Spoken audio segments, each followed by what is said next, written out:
Once upon a time, in a cozy village surrounded by a deep green forest, there lived a sweet little girl named Little Red Riding Hood. She was called that because of the bright red hooded cloak her grandmother had sewn just for her. It was her favorite thing to wear.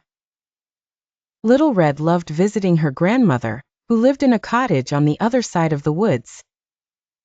One sunny morning, her mother packed a small basket with warm muffins, a jar of golden honey, and some herbal tea.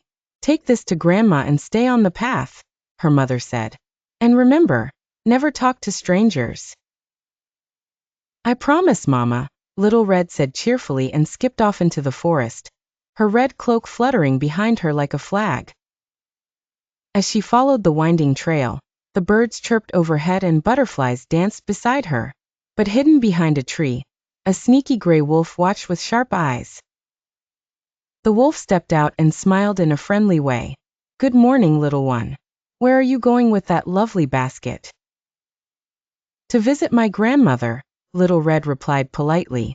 "She's not feeling well, so I'm bringing her some treats."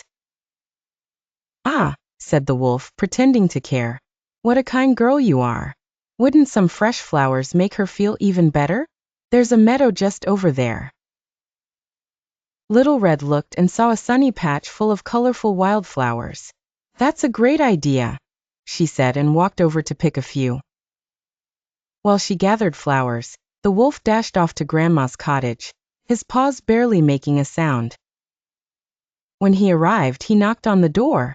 Grandma, who was resting in bed, called out, "Come in." But when she saw the wolf, she gasped. Quick as a flash, he locked her in the closet and put on her cap and glasses. A little while later, Little Red arrived and knocked. "Grandma, it's me," she called. "I brought you muffins and honey." "Come in, my dear," the wolf said in a high, squeaky voice. Little Red stepped inside but paused. Something felt strange. "Grandma, what big eyes you have," she said slowly. "The better to see you with, my dear," the wolf replied.